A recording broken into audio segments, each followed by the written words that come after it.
Liam, thanks for your time. Appreciate that. Probably just dive in, maybe coming off the back of Saturday, sort of fitness update really. Mankel Forson, if I just ask you what the latest is with him. Yeah, he did pick up a hamstring injury. We're not sure on the extent of it. He's been scanned this afternoon, so unfortunately, yeah, he's picked up a hamstring injury. And obviously you need to await the result of the scan, but clarify clearly not in your thoughts for tomorrow. No, he won't be available tomorrow now. Yeah. Coming out of that game, any other issues fitness-wise with the lads who were on duty Saturday? No, a couple of bumps and bruises as to be expected. The same after most games. So no, nothing major to report after Saturday from that perspective.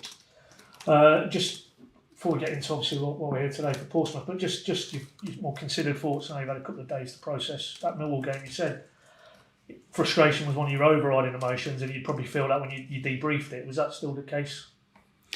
Yeah, it would be because of the result and the manner of the result. It definitely feels like we kind of lost it rather than they won it, I think, in terms of the manner of the second goal. And then also just we got drawn into their game second half. I watched it back at the weekend and probably similar feelings, I think, in terms of the first 25, 30 minutes, exactly where I want to get us to. But, dominating in their half of the pitch for longer periods and it's still so much work to do. But, the turning that domination into more chances will be the next bit. And then, second half we came out and said to the lads at half time, expect them to come out and look different.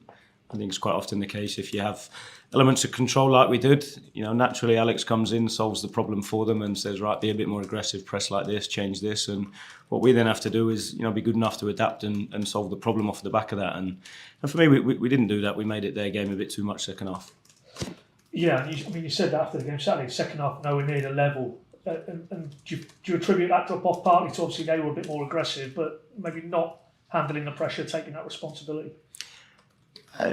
Elements of probably all of it. I think one, recognising, and naturally, I think how we work with the lads, we're working real hard to get the players to make smart decisions, which, byproduct of that is it probably puts a bit of responsibility on them in terms of, rather than we're telling you have to play short, we're telling you have to play long, we're saying, right, make the right decision at the right time, which, they're going to get wrong. And I think in when you do that and you throw a load of pressure in the mix and you put 3 points on the line and you've got debuts and people, desperate to do well, etc., I think it then leads to a bit, I think, of what we saw second half was, a little bit disjointed, a little bit in terms of, foggy brains in, in problem solving. And yeah, we got caught playing their game a little bit. And despite that, there was still a couple of moments. Matthias had a terrific chance.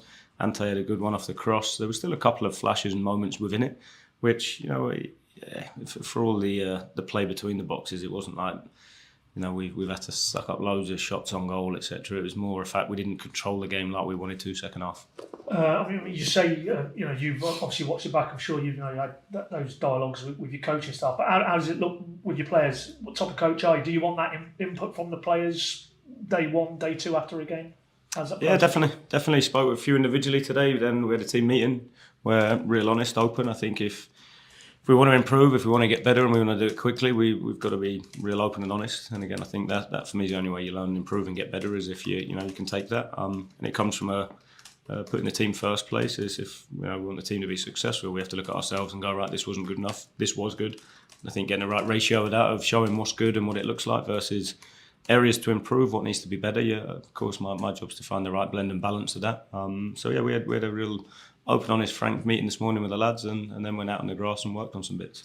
Well, you said immediately after the game that one of the first things you conveyed to them is that maybe you felt they'd stopped doing the basics. I mean, just for us on the outside, the uninitiated, I mean, what does that translate into? What are the basics for you? Yeah, numerous things. Probably could give you a long list. I think, when it duels with and without the ball, I think a real simple thing. Simple things, receiving, short passing, processing in the right order, so you're proactive with your thinking, you're not getting it and then looking, which you get, especially when a team that jumps and presses, you've got to think quicker and then be able to execute that, a simple touch, doing it in 2 rather than 3, the speed the guys move at. If you take that extra touch, spaces close down quite quickly, you're talking, a couple of metres difference in position of the opposition. So for me, they're the little bits. I think, body shape, there's so many little things that underpin, for me, the foundations of a performance before we even talk about tactics. If you don't got those little basics right, them little things lead to slightly bigger problems. And is that just you talked about process trying to short circuit, but is that specifically that base Is that just work on the pitch, just the players understanding what you're wanting from them and just repetitive almost practice?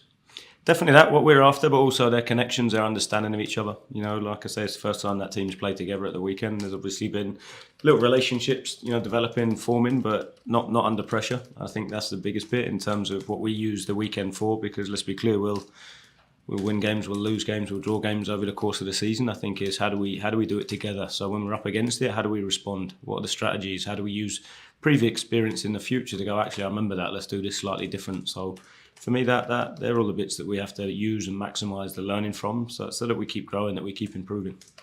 You touched on a little bit earlier there, just about maybe the amount of chances. You know, you didn't maybe work the keeper enough. I mean, that's again, is that just working on those connections and what you're asking players to do in those more advanced areas of the pitch?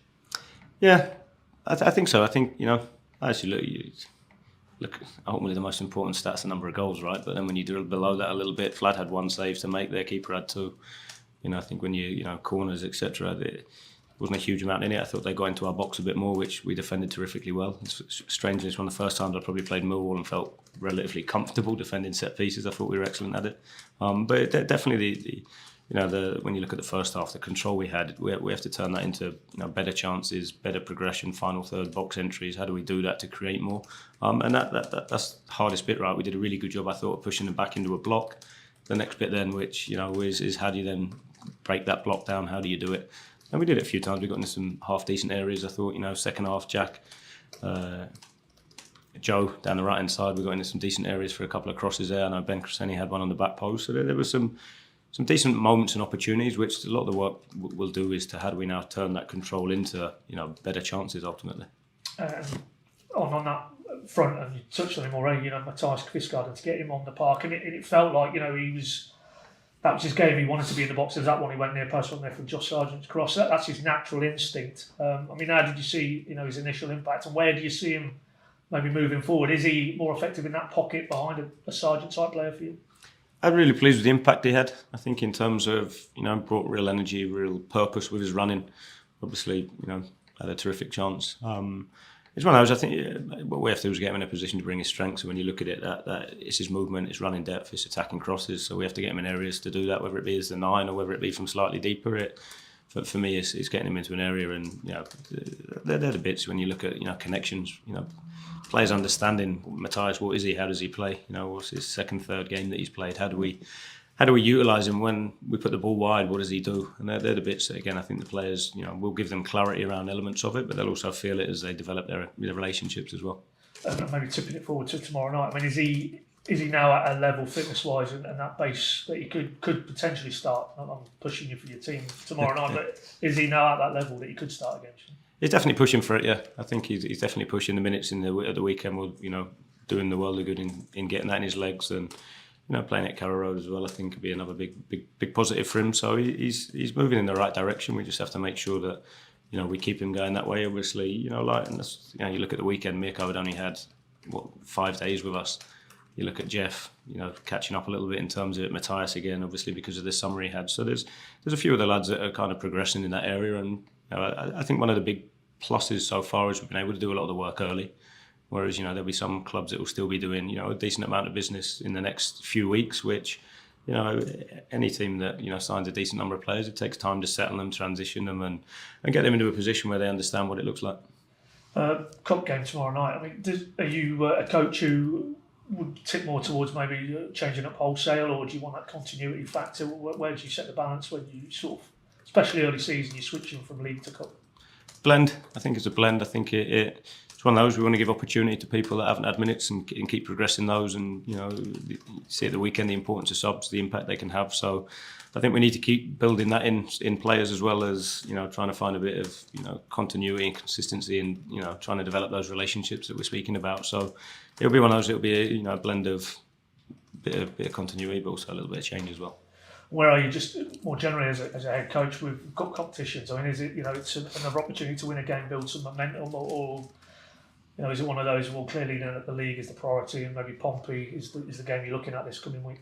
I'll be doing everything to win tomorrow night, and I think that's the key to it. Across the course of the season, you're going to have to make changes to the lineup in game and game to game, and I think that's why it's quite important for me. I think just because we make changes doesn't mean we're not trying to win the game. I think you see you pick up an injuries, another player comes in, they've got to be ready to deliver to try and help us win. So for me, just because we make a few changes doesn't mean it would be belittling the game or devaluing the starting lineup. For me, I'll be picking a team and doing everything I can to try and win the game tomorrow night, and then after that, we'll then obviously move on to Saturday. Well, you were very candid when I asked you about your second why he just competition-wise, and he just hadn't done enough to get himself into the 20. But for players like him, maybe Liam Gibbs, who was on the bench, if they do get some game time tomorrow, this is a perfect opportunity just to give you a nudge in a positive fashion.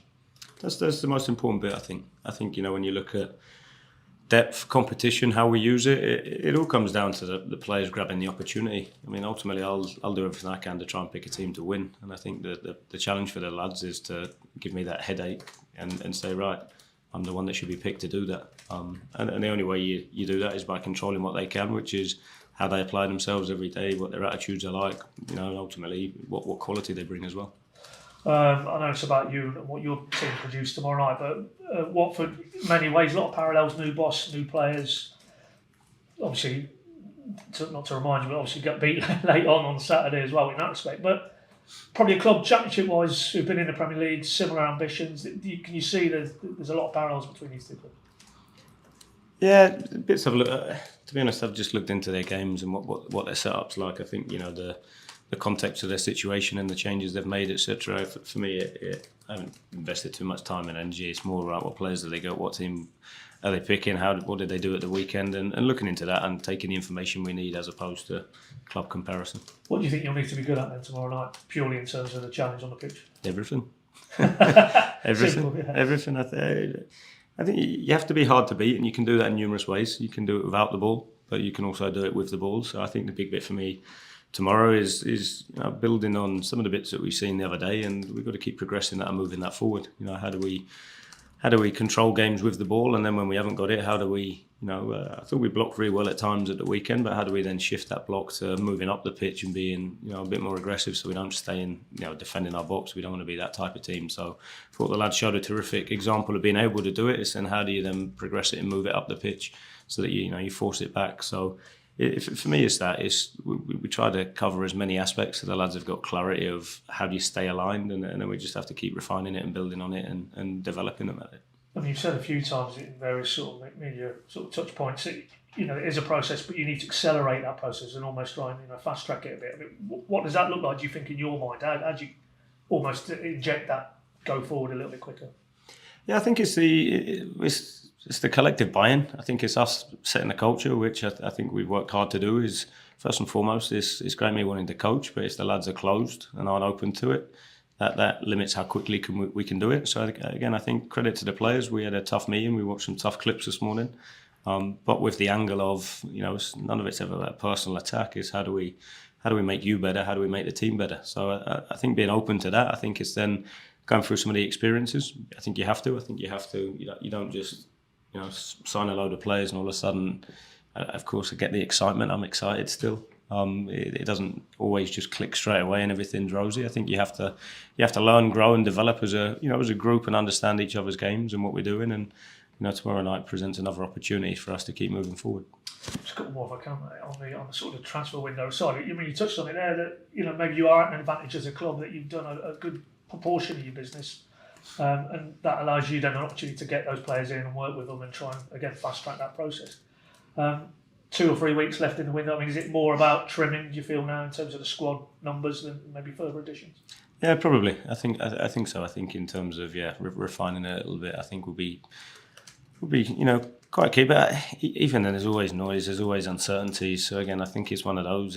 We can do some work and the noise won't go away. It will stay out there. So I think we'll probably continually have these chats up until the window shuts. So for me, it will be a case of concentrating on what we can, which is the controllables of making sure we train right, making sure everybody's buying into what we're doing, and then addressing situations when they arise. Yeah, and that's my final point, because when it was put to you directly about Sargent, you said, well, of course we know there has been interest, there probably will still be interest. You have to do your due diligence for every eventuality, and for him that applies to any player in the squad.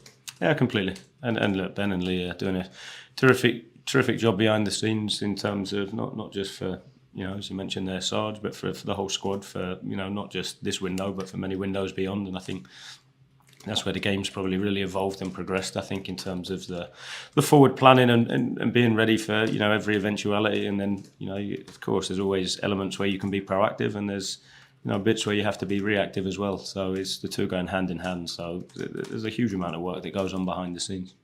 Good luck tomorrow. Thank you, appreciate that. Cheers, Paddy.